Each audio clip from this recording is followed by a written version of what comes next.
Layla sat in the dimly lit apartment, staring at the final notice clutched in her trembling hands. The bold red letters, eviction notice, felt like a death sentence.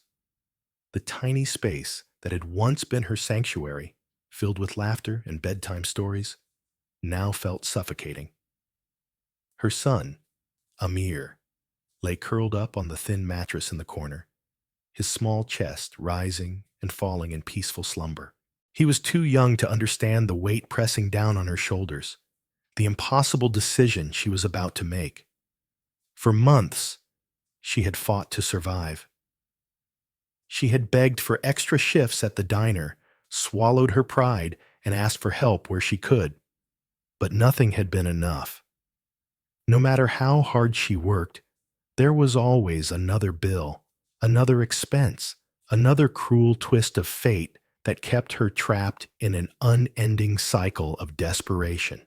The final blow had come earlier that day, a hospital bill she hadn't anticipated. Amir had been sick, and she had done what any mother would do. She had taken him to the doctor. Now, she was paying the price for loving her child. She pressed her forehead against the cool surface of the kitchen table, her fingers gripping the paper so tightly it crumpled beneath her touch. A month. That was all she had left before they would be forced onto the streets. No home, no safety, no certainty that her son would have food in his stomach or a warm place to sleep. And so, when the opportunity presented itself, one that she never in a million years would have considered before, she found herself unable to ignore it. The auction. It wasn't what people thought. It wasn't slavery, not exactly. It was an arrangement, a transaction. Wealthy, powerful men bid for the company of women, not for pleasure, not in the way most assumed, but for companionship, for business arrangements, for reasons that varied depending on the bidder. Some sought wives without the complications of romance. Some needed heirs and refused to entangle themselves in traditional relationships. Some simply enjoyed the power of possession. Layla had never entertained such a thing before. She had always held onto her pride, no matter how difficult life had become. But pride would not feed her child. Pride would not put a roof over Amir's head. The organizer had approached her cautiously, sensing her hesitation. "You're beautiful, young. Men will be interested," he had said. "And if you're lucky, it won't just be about the money. Some of these men treat their bids like investments. They take care of what belongs to them." She had felt sick. She wasn't an object to be bought and owned. And yet, wasn't she already trapped in a system that treated her as less than human? Where was her dignity when she had to beg landlords for more time? When she had to skip meals so Amir could eat? When she had to lower her gaze, swallow her anger, and pretend she was fine because the world didn't care about a struggling single mother? That night, she sat beside Amir, brushing his curls away from his forehead as he slept. She had made every decision in her life with him in mind. He had been unexpected, unplanned, but never unwanted.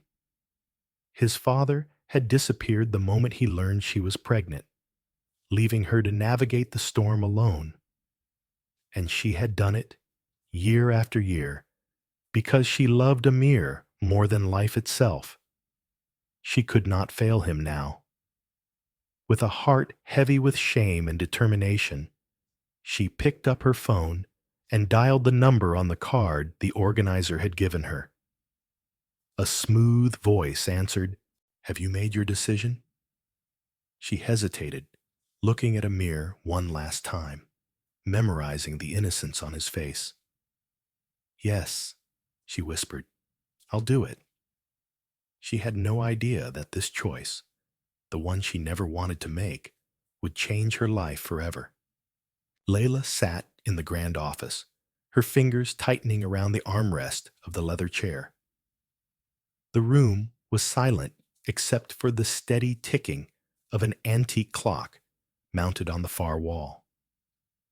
The space smelled of polished wood and expensive cologne, a reminder that she was far from the life she had always known.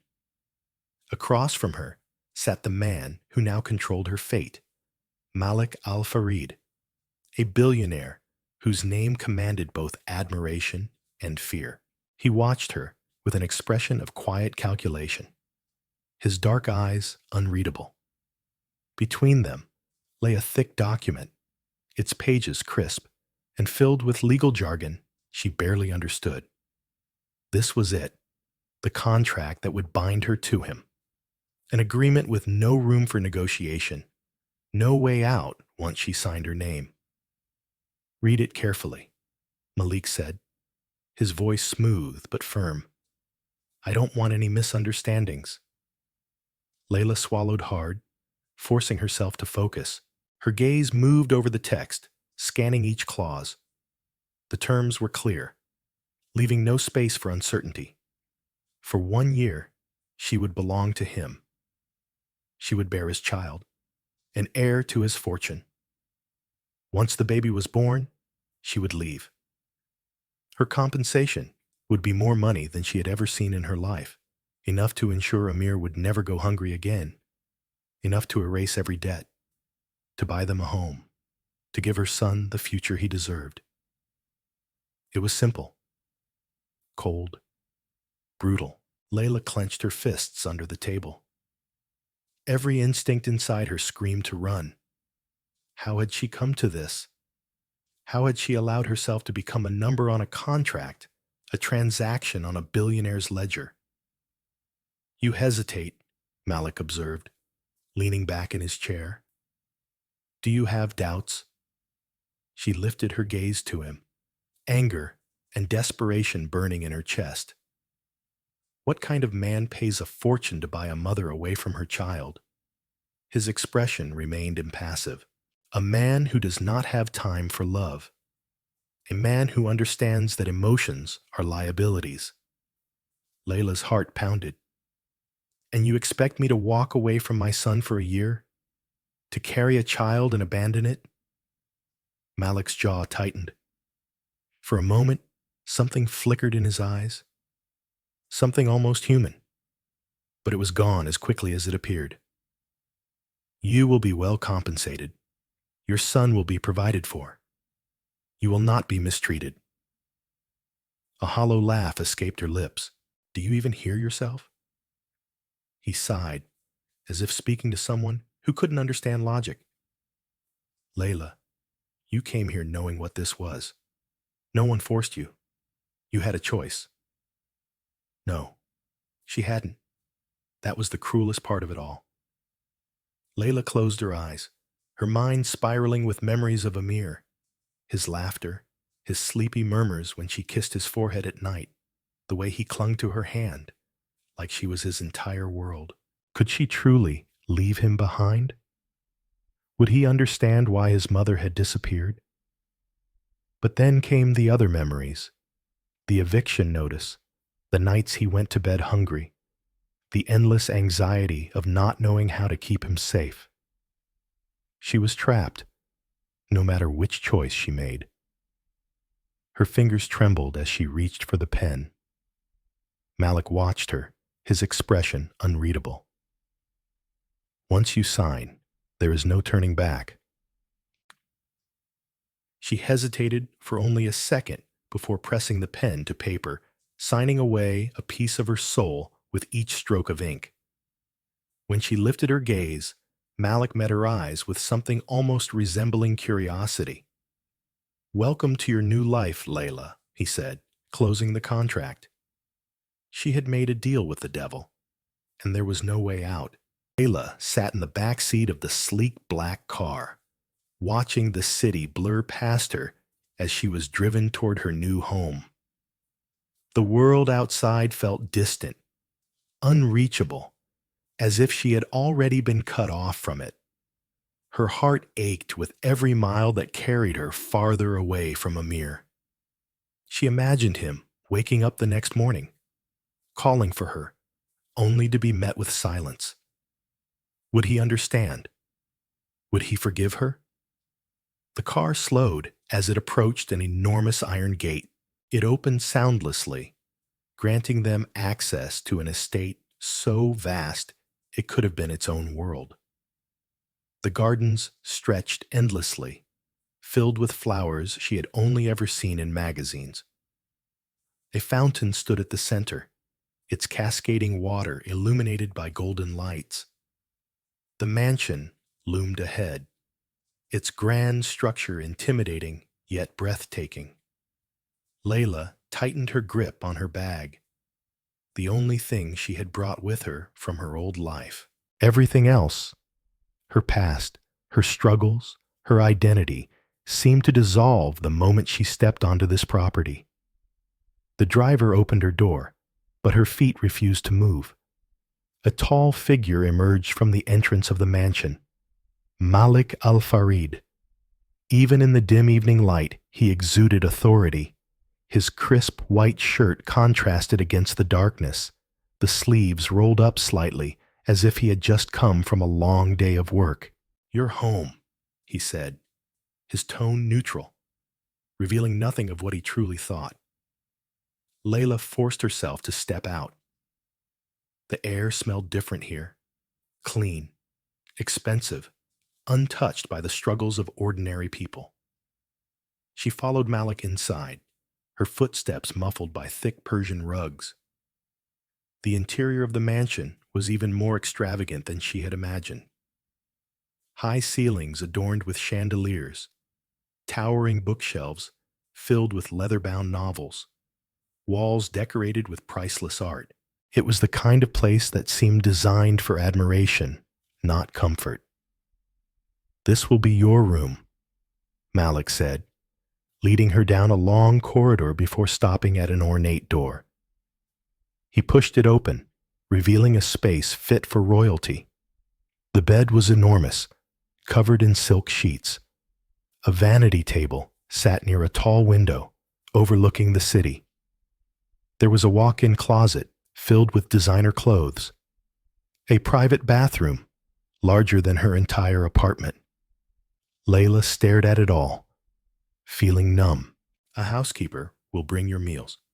If you need anything, you may ask her," Malik continued, his tone businesslike. "You are free to explore the estate, but the West Wing is off limits." She turned to him, searching his face. "Why?" His expression darkened slightly. "Because I said so." A wave of frustration surged through her, but she swallowed it. She was in no position to argue. "Dinner will be served in an hour," he said, then turned to leave. But before he stepped out, he paused, his voice lowering just slightly. "You may find this place overwhelming at first, but you will adjust." And with that, he was gone. Layla sat on the edge of the bed, staring at her reflection in the large mirror across the room.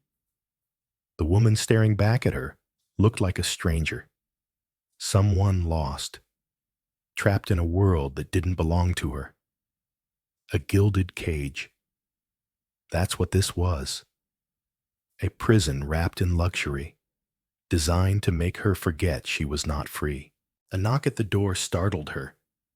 When she opened it, a middle-aged woman stood there, holding a tray of food. "Good evening, miss," she said kindly. "My name is Amira. I am the head housekeeper. If you need anything, I will assist you." Layla stepped aside to let her in. Amira placed the tray on a small table by the window. The food was plated like something from a five-star restaurant. Grilled salmon, fresh vegetables, a delicate pastry for dessert. "I'm not sure I can eat," Layla admitted, her voice barely above a whisper. Amira studied her for a moment, then nodded in understanding. "It is always difficult in the beginning." Layla's gaze snapped to her. The beginning? The older woman hesitated as if she had said too much. You are not the first to feel this way, she finally said. A chill ran down Layla's spine. How many women had come before her? How many had sat in this very room feeling just as trapped? She wanted to ask more, but Amira changed the subject. Would you like tea? It might help you relax. Layla nodded absently. As Amira poured the tea, Layla found herself staring out the window. The city lights twinkled in the distance, reminding her of how far she had fallen from the life she once knew. That night, sleep didn't come easily. She lay awake in the massive bed, staring at the ceiling, listening to the silence.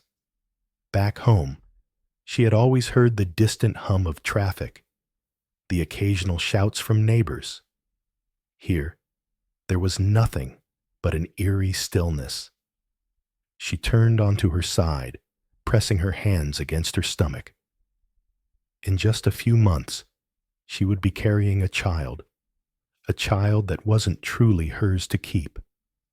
Tears pricked her eyes, but she refused to let them fall. She had made this choice. She would survive it, even if this golden cage slowly stole pieces of her soul. Layla had spent 3 days in Malik's mansion, and despite the grandeur, she felt suffocated. Everything was pristine, calculated, and eerily silent. The walls were too thick to let in the sounds of the outside world, making her feel like she had been transported to another dimension, one where time stood still, and she was nothing more than a carefully placed piece of decoration. She had barely seen Malik since the first night. Occasionally, she would hear his voice in the hallways, low and commanding, speaking in Arabic to his staff or in clipped English over business calls. But he never sought her out, never made an effort to interact with her beyond the necessities. That suited her just fine. But as the days passed, she found herself growing restless. The mansion was beautiful, but cold, filled with expensive things, but devoid of warmth. The housekeepers were polite but distant, as if they had been instructed to keep their interactions with her to a minimum. Amira was the only one who spoke to her freely, though even she seemed careful with her words. It was on the 4th night that Layla found herself wandering. She wasn't sure what she was searching for. Perhaps just a moment of clarity, something to ground her in this unfamiliar world. The hallways were dimly lit, the chandeliers casting soft golden hues onto the polished marble floors. The silence was deafening, amplifying the sound of her own heartbeat. Then she saw it. The West Wing. Malik had forbidden her from entering, but now, standing before the grand, double doors, curiosity gnawed at her. What was he hiding? Her fingers hovered over the handle. Would he even notice if she stepped inside for just a moment? Before she could make a decision, a voice cut through the silence. You shouldn't be here. She turned sharply, her breath catching as she found Malik standing a few feet away. His dark eyes were unreadable, his posture as composed as ever. He wasn't angry, but there was something in his expression that sent a chill down her spine. Layla forced herself to stay calm. Why? He stepped closer, and she had to resist the urge to retreat. Because I said so. That's not an answer, she shot back, surprising even herself with the defiance in her tone. A muscle in his jaw twitched. Some doors are better left closed, Layla. Something about the way he said her name made her stomach tighten. It wasn't the usual distant, indifferent tone he used with her. It was lower, weighted with something she couldn't quite name. You expect me to live here and never question anything? She challenged. He exhaled slowly, as if debating whether to tell her the truth. The past belongs to me, he said finally. It does not concern you. She narrowed her eyes. Maybe not. But I think you're afraid of what I might find. For a brief moment, she thought she saw something flicker in his gaze. Not anger, not frustration, but something deeper, something dangerously close to vulnerability. Then, just as quickly as it appeared, it was gone. You should go back to your room, he said, his voice firm again. I won't say it twice. Layla knew when to push and when to step back, so without another word, she turned and walked away, feeling the weight of his stare on her back long after she was out of sight. That night, she lay awake, staring at the ceiling. Malik Al-Farid was a man of power, control, and precision. But beneath the surface, there were cracks, secrets, and she was going to find out what they were. Layla had always believed that connections were formed through choice, through shared experiences and mutual understanding. But here, in this gilded cage, she found herself tethered to a man she barely knew, bound by a contract rather than a bond of trust. Yet, as the days stretched into weeks, something unexpected began to shift between them, something she couldn't quite name. It started with small moments. One afternoon, she was sitting in the courtyard, absently tracing patterns in the fine sand beneath her fingers. The sun hung low in the sky, casting long shadows across the marble pillars. She heard footsteps approaching, but didn't bother looking up. She already knew who it was. You don't like the house, Malik said, his voice breaking the silence. It wasn't a question. Layla finally looked up, shielding her eyes from the sunlight. He was watching her with his usual, unreadable expression. But there was no edge to his voice this time, just quiet observation. It's not that, she said. It's beautiful, but it doesn't feel lived in. Malik considered her words, his gaze drifting toward the horizon. It wasn't built for warmth, he admitted. She studied him for a moment, surprised by his honesty. Then what was it built for? He was silent for so long that she thought he might not answer. But then, just as she was about to change the subject, he said, control. That single word lingered between them, heavier than she expected. She thought back to the West Wing, to the doors he had forbidden her from opening, to the way he seemed to live his life, not in the present, but in the echoes of something long past. You can't control everything, she said quietly. Malik's eyes met hers, dark and intense.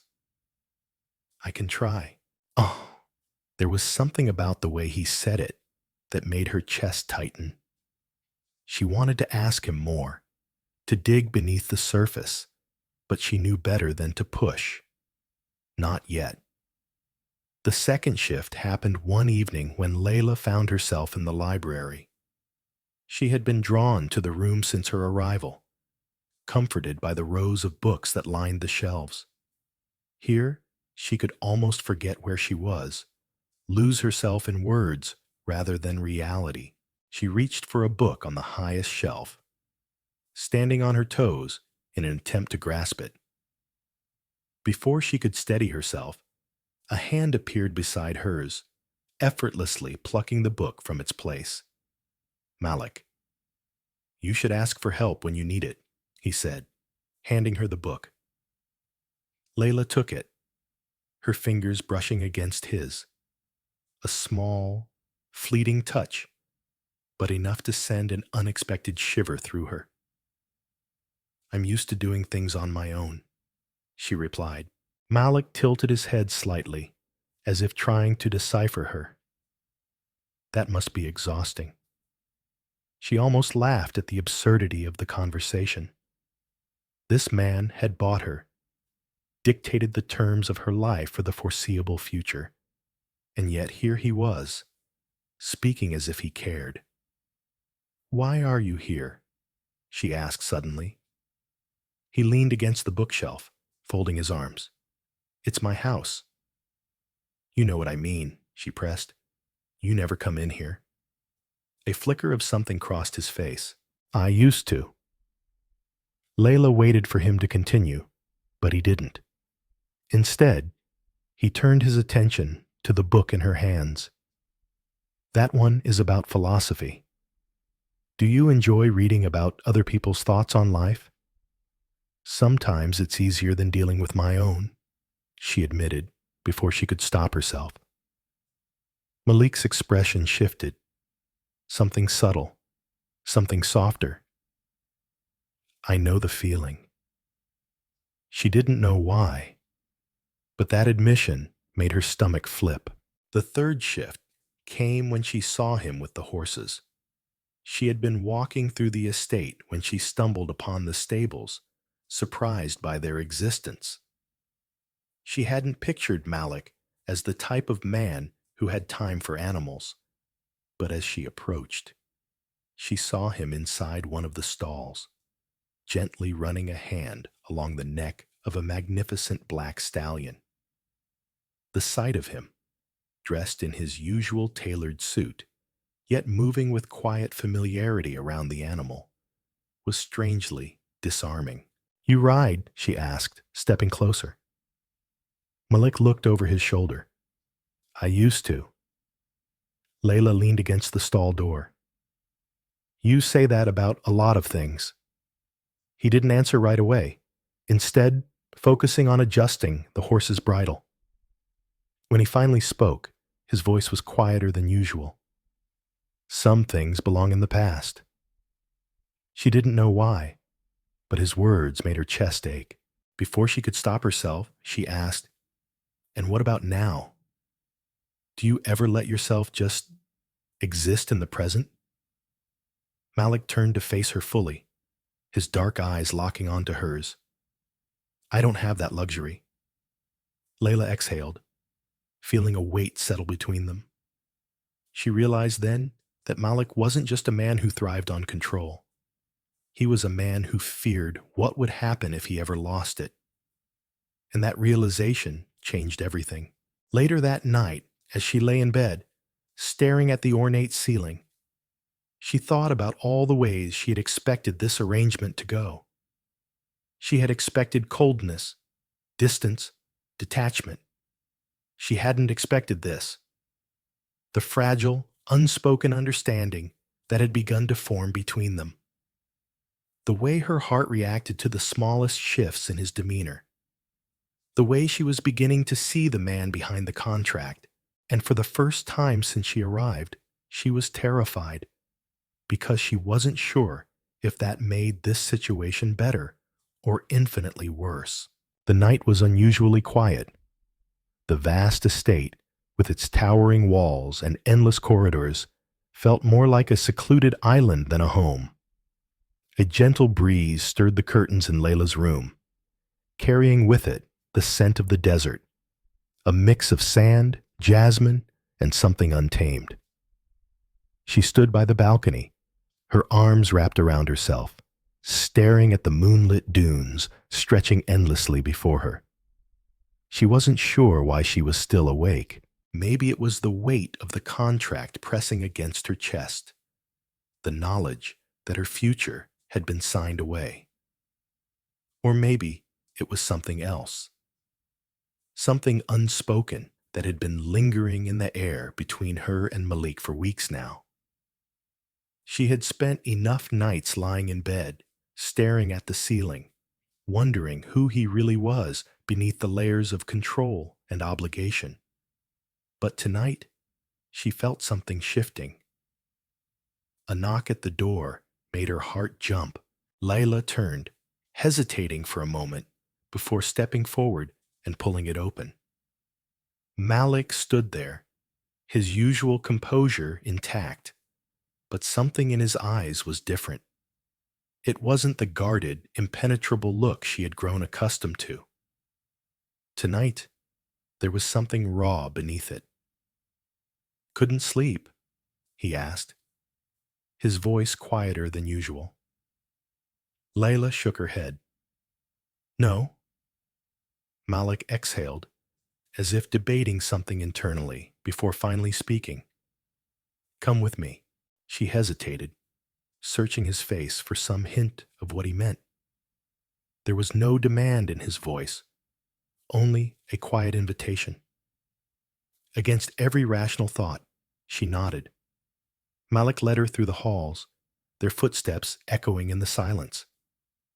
The estate was vast, yet he walked with the ease of someone who knew every corner of it by heart. Layla followed him down a corridor she had never been allowed to enter before. At the end of it, he pushed open a heavy wooden door. The room inside was nothing like the rest of the mansion. There were no cold marble floors, no carefully curated displays of wealth. Instead, it was warm, lined with bookshelves filled to the brim. A fireplace crackled in the corner, casting flickering shadows against the walls. In the center, a grand piano stood, its surface polished but untouched. Layla stepped inside, taking in the space. It was the first time anything in this house had felt personal. She turned to him. "This is yours?" Malik nodded, stepping inside and closing the door behind him. He walked over to the piano, running his fingers along the keys, but not pressing down. "My mother used to play," he said after a long silence. "She taught me when I was a child." Layla watched him, surprised by the confession. He rarely spoke about his past. "Do you still play?" she asked. Malik exhaled, looking down at the instrument. "Not for a long time." Layla hesitated before stepping closer. "Why not?" He turned to her, his expression unreadable. "Because some things are easier to forget." His words hung between them, heavy with meaning. She didn't push, didn't ask what he meant, but she felt it, the weight of something unresolved. Without thinking, she reached out and pressed a single key. A soft, haunting note filled the room, breaking the silence like a ripple in still water. Malik watched her, his gaze steady. Then slowly, he sat down on the bench, his fingers hovering over the keys. For a moment, he hesitated. Then finally, he played. The melody was slow, deliberate, a song filled with longing, with memory. Layla stood beside him, listening as the notes wove through the space around them, filling every empty corner. She closed her eyes, letting the music wrap around her. She hadn't expected this glimpse into a man she thought she had figured out. When the last note faded, silence settled between them. Malik kept his hands on the keys, his shoulders tense. Layla finally spoke, her voice barely above a whisper. "Why did you bring me here?" Malik didn't look at her at first. When he finally did, there was something in his eyes that made her chest tighten. "Because you make me remember," he admitted. Layla held her breath.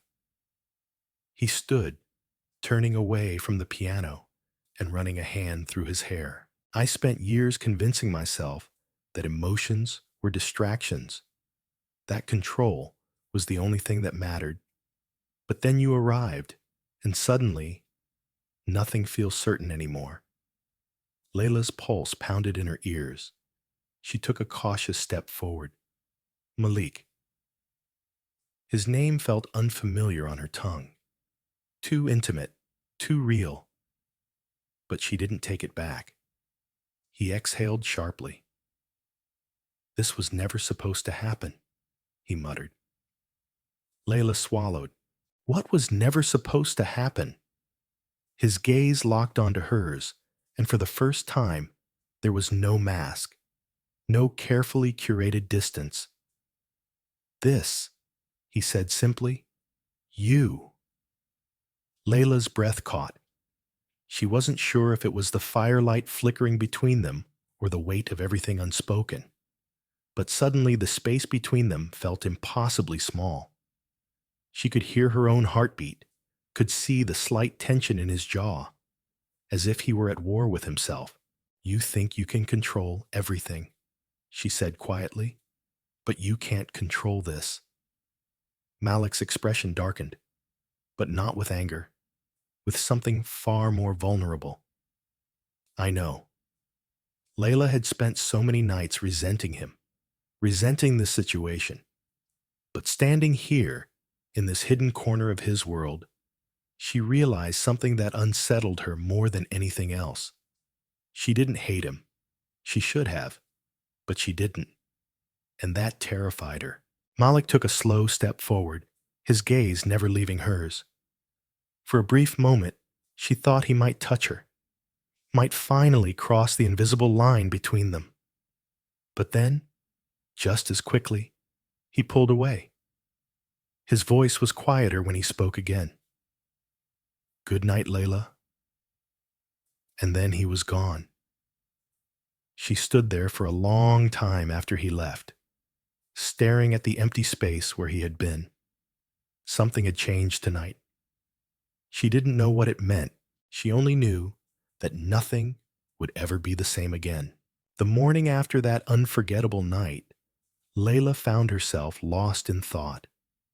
The atmosphere between her and Malik had changed, though neither of them had spoken about it. She could still hear the music lingering in her mind, the way his fingers had moved over the piano keys with a softness she had never seen in him before.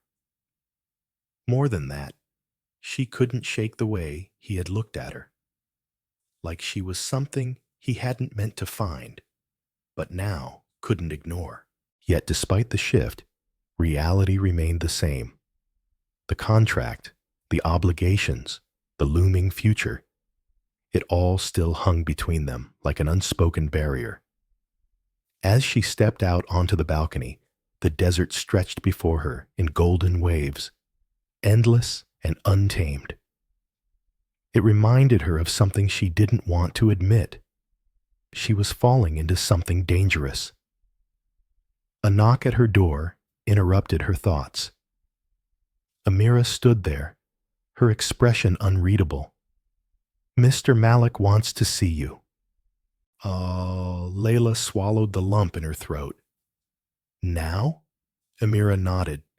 He's waiting in the study. Layla hesitated for a brief moment before straightening her shoulders and following the housekeeper down the hall.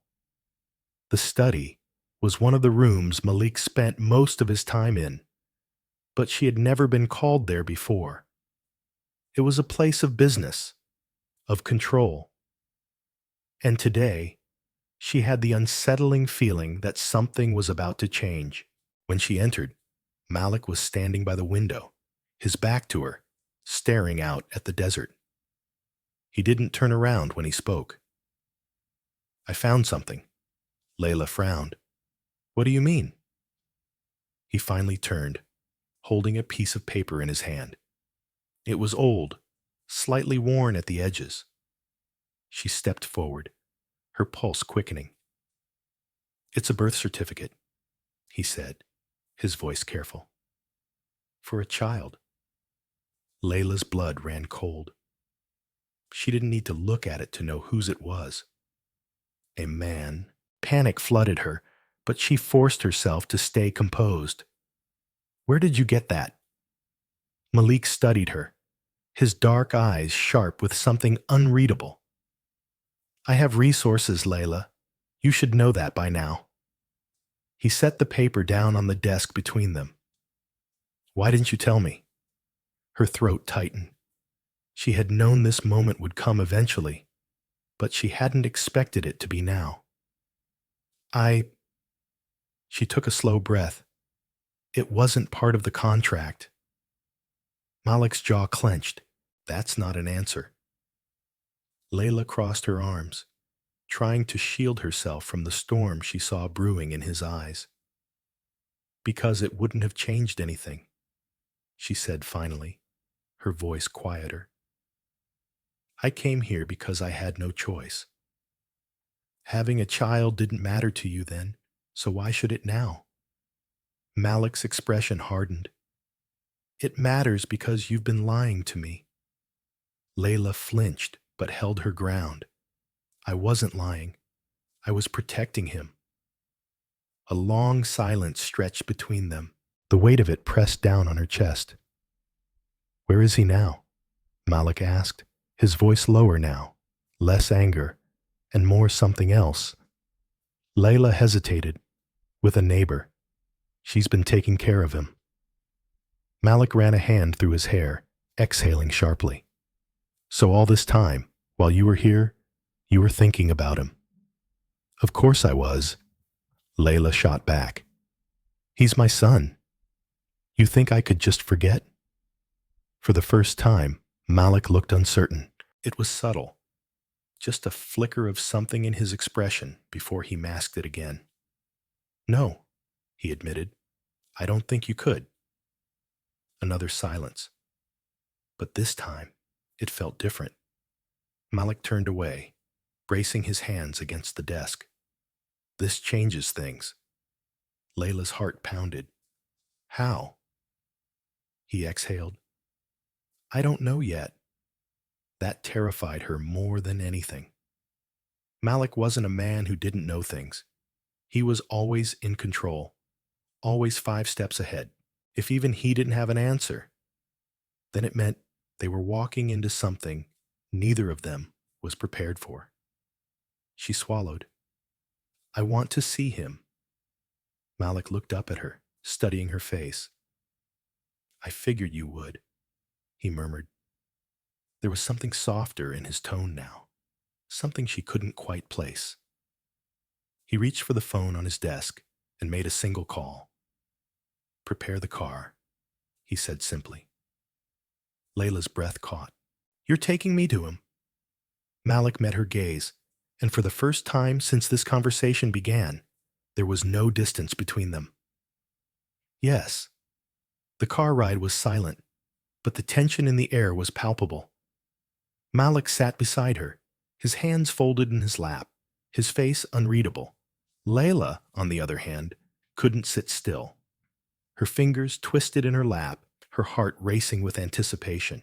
When they finally pulled up to the small apartment building where she had left a man, she barely waited for the car to stop before stepping out.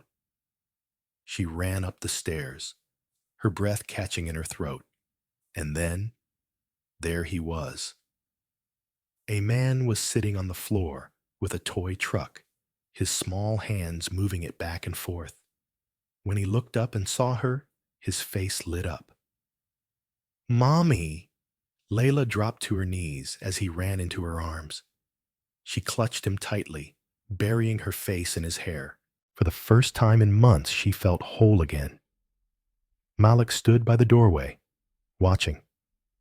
Amin finally pulled back, his small hands on her cheeks. I missed you, he said. Layla smiled, blinking back tears. I missed you too, my love. Amin's gaze shifted past her, landing on Malik. Who's that? He asked curiously. Layla hesitated, turning to look at Malik. He stepped forward, crouching slightly, so he wasn't towering over the child. My name is Malik, he said, his voice softer than she had ever heard it.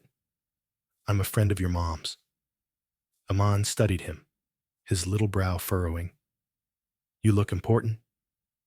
Malik let out a small breath of amusement. Some people say that. Aman tilted his head. Do you know how to play soccer? Malik blinked, clearly not expecting the question. Layla almost laughed. I do, Malik finally said. Are you any good? A man puffed out his chest. The best. Malik smirked. We'll see about that. Yes. And just like that, the conversation shifted. Layla watched as Aman pulled Malik outside to show him the small soccer ball he had. For a man who controlled billion-dollar deals, Malik suddenly found himself being ordered around by a 4-year-old, and he let it happen.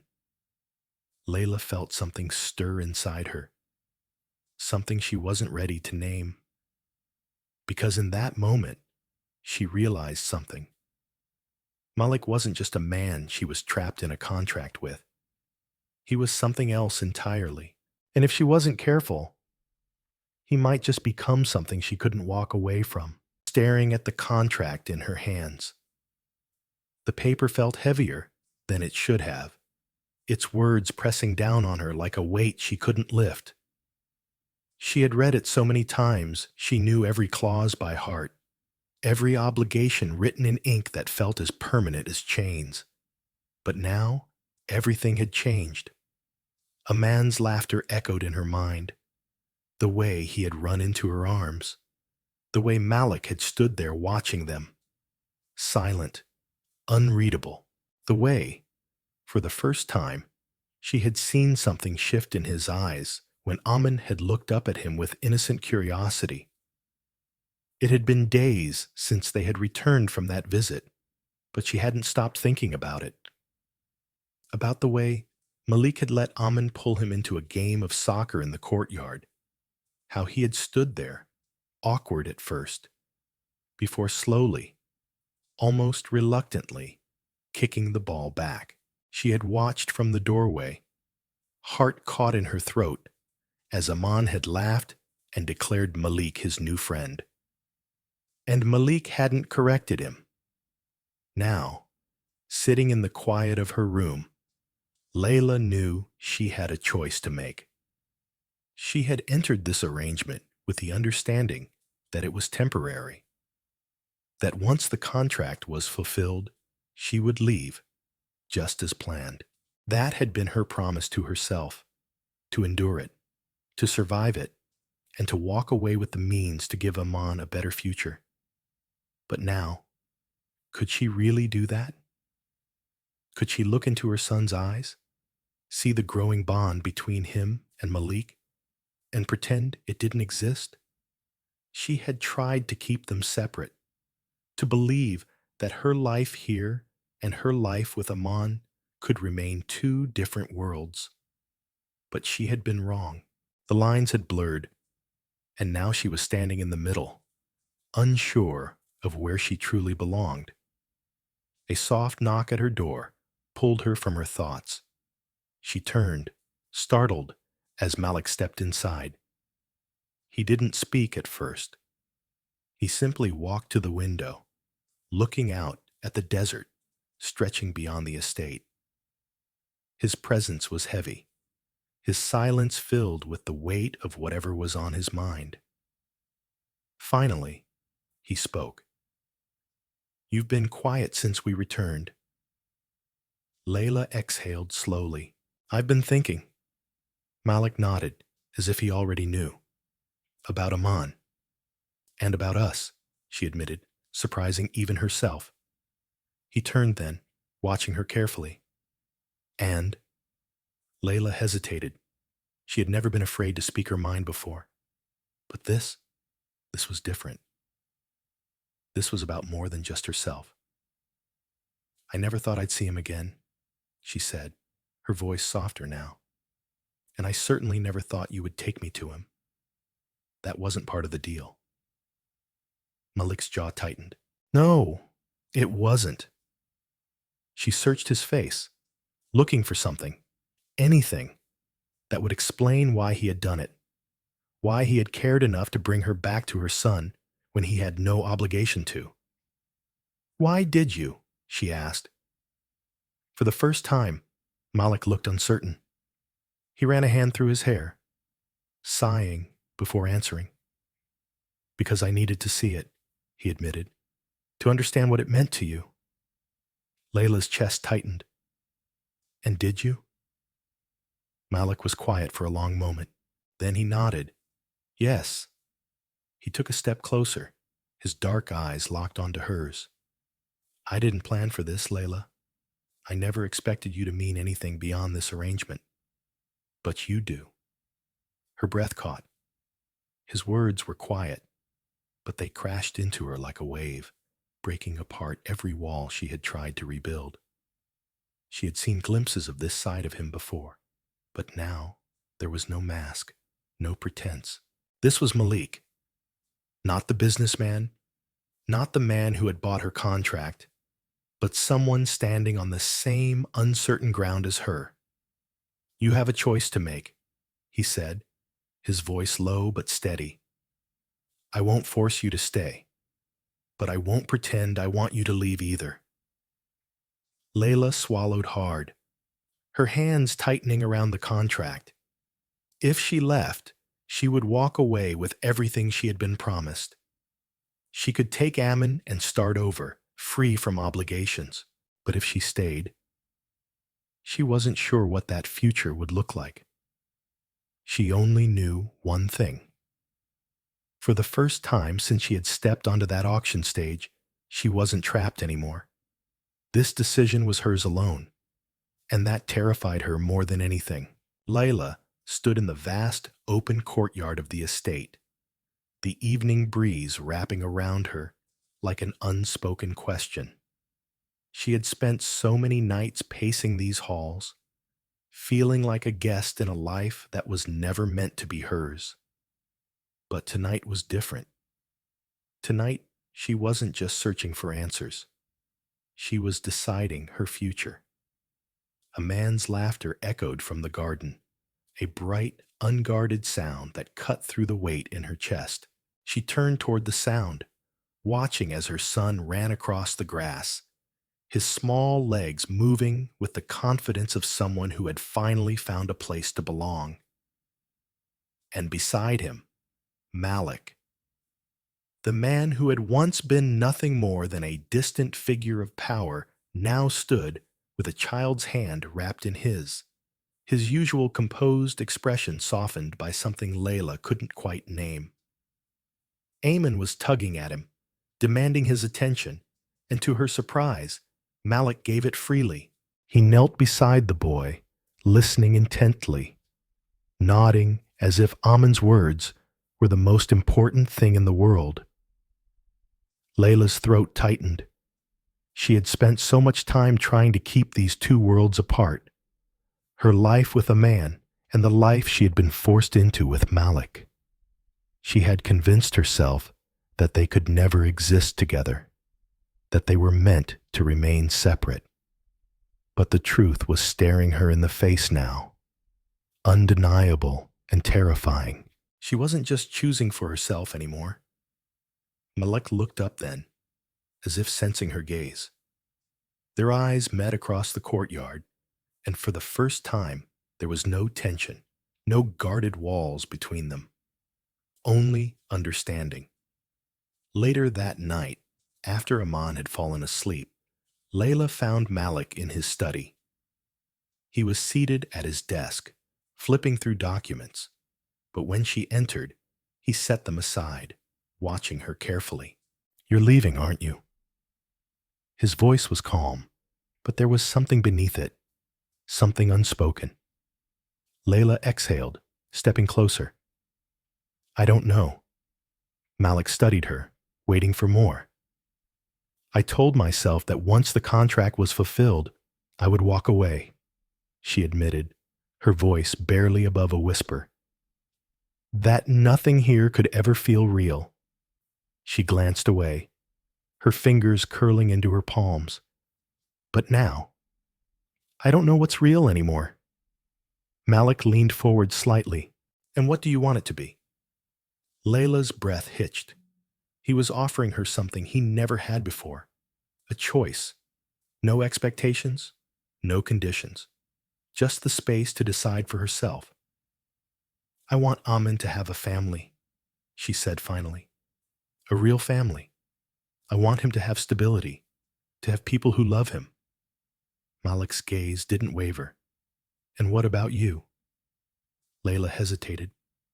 She had spent so long thinking only about survival, about making it to the next day without breaking. She had never allowed herself to consider what she wanted. I want, she swallowed, I want to stop running. Silence stretched between them, heavy with meaning. Malik stood then, moving toward her with deliberate steps. When he reached her, he didn't speak right away. He simply reached into his pocket and pulled out a folded document, placing it on the desk between them. Layla recognized it instantly. The contract. I told you before that you had a choice, Malik said quietly, and I meant it. Then, in one swift motion, he tore the contract in half. Layla's breath caught as the torn pages fluttered to the desk. You're free, he said. No obligations, no conditions. If you stay, it won't be because of a contract. It'll be because you choose to. Tears blurred Layla's vision, but she didn't look away from him. For so long, she had felt powerless, like her fate had been written for her. But now, for the first time in years, she held the pen. Slowly, carefully, she reached for his hand. I choose family, she whispered. And this time, she knew it wasn't just for a man. It was for her, too. The morning light spilled through the vast windows of the estate, casting a golden glow across the marble floors.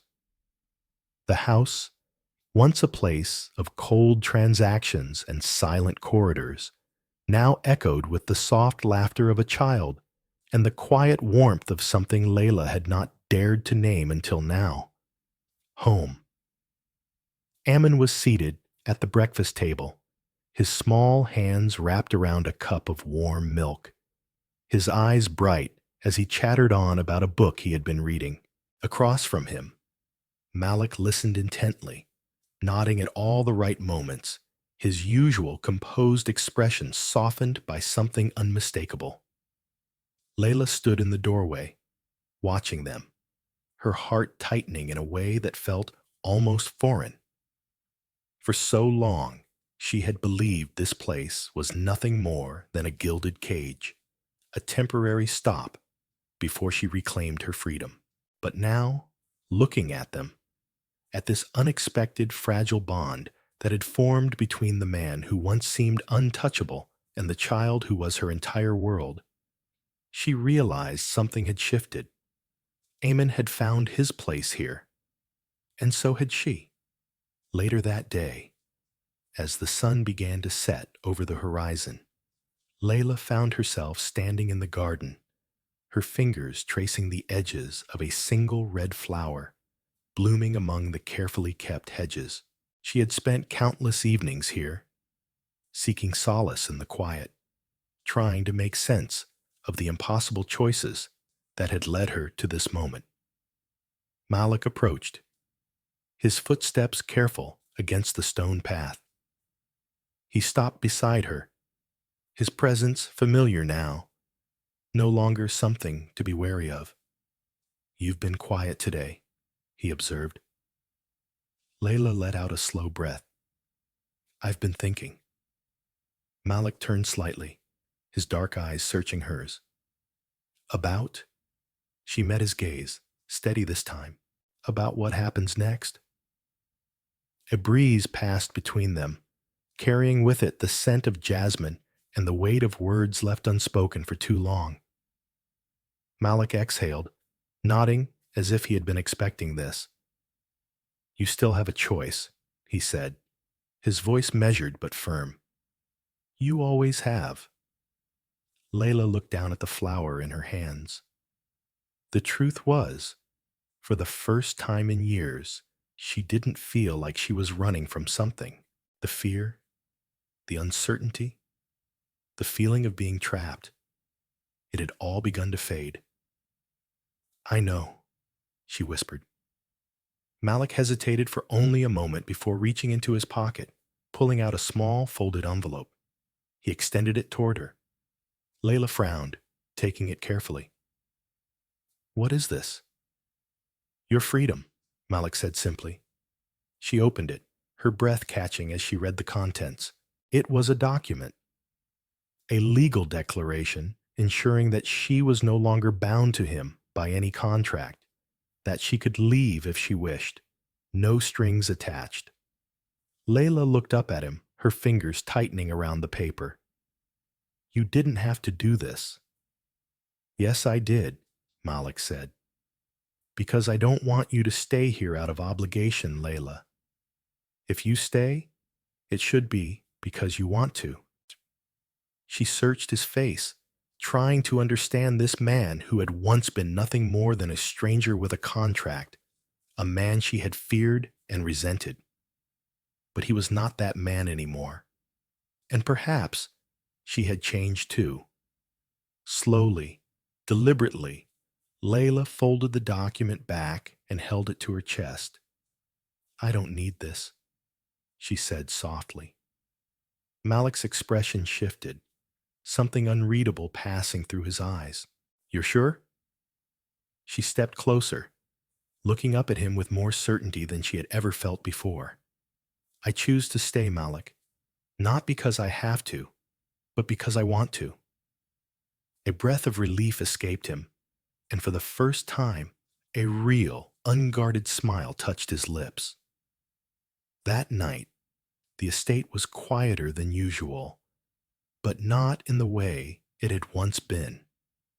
It was not the silence of empty hallways and distant conversations. It was the kind of quiet that comes with peace, with the understanding that for the first time in a long time, everything was exactly as it should be.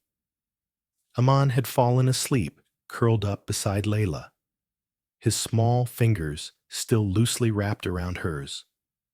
She brushed a gentle kiss against his forehead before carefully slipping out of bed, making her way toward the terrace. Malik was already there, his hands resting on the balcony's edge, staring out at the vast desert stretching beyond the estate. She stepped beside him, the night air cool against her skin. You're thinking again, he said, without looking at her. Layla smiled faintly. I do that a lot. Malik turned to her then, his gaze steady. And what are you thinking about now? She took a deep breath, letting the weight of everything settle. That sometimes life takes us places we never expected, and maybe that's not always a bad thing. Malik watched her for a long moment before nodding. No, he agreed, voice quiet. It's not. She looked at him then, really looked at him, and saw not the man who had once held her fate in his hands, but the man who had, in the end, set her free. And somehow, in doing so, had given her something even more valuable, a reason to stay. The story of Layla and Malik is more than just an extraordinary tale of love, redemption, and second chances. It is a testament to the resilience of the human spirit, the power of choice, and the unexpected ways in which life can lead us to where we truly belong. At its core, this story teaches us that our past does not define our future. Layla entered Malik's world believing she had no choice, that her fate had been sealed the moment she signed that contract. Yet, through courage and perseverance, she transformed her reality. She did not let circumstances dictate who she was or where she was going. Instead, she fought to reclaim her sense of self, her dignity, and her independence. And in doing so, she not only found love, but also built a home where she was valued for who she was, not just for what she had agreed to do. For Malik, the journey was equally transformative.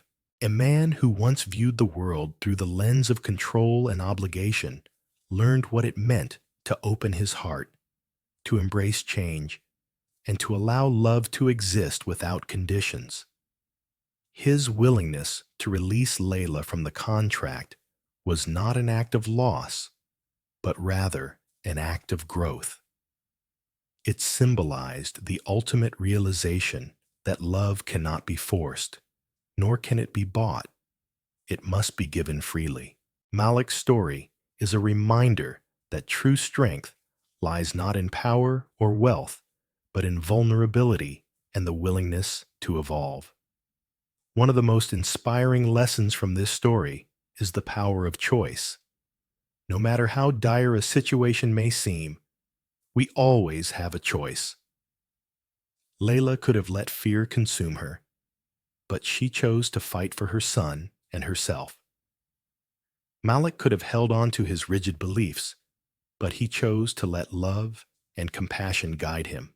In the end, their choices led them to something far greater than either of them had expected: a life built on trust, respect, and genuine connection. This story also highlights the importance of family, not just in the traditional sense, but in the deeper meaning of the word. Family is not always defined by blood, but by the people who stand by us, who support us through our darkest moments, and who choose to walk with us no matter the obstacles. Aman found a father figure in Malik not because of obligation, but because of the love and care that grew naturally between them. And through their bond, Malik discovered the profound joy of fatherhood, something he never even realized he was missing. Another crucial theme in this story is redemption.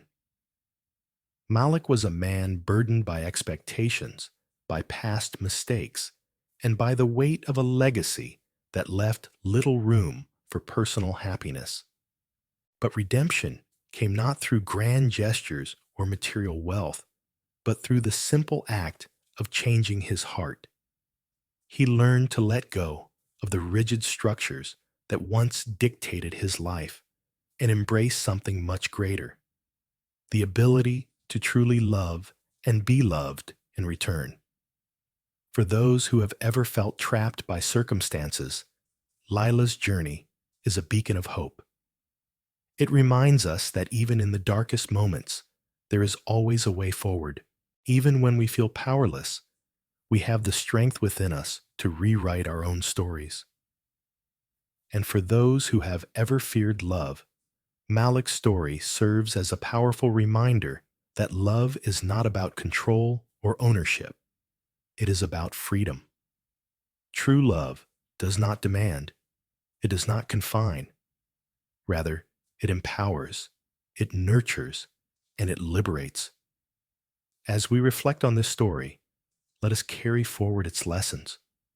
Let us choose love over fear, courage over doubt, and hope over despair. Let us remember that no matter where we come from or what we have been through, we are never beyond the possibility of transformation.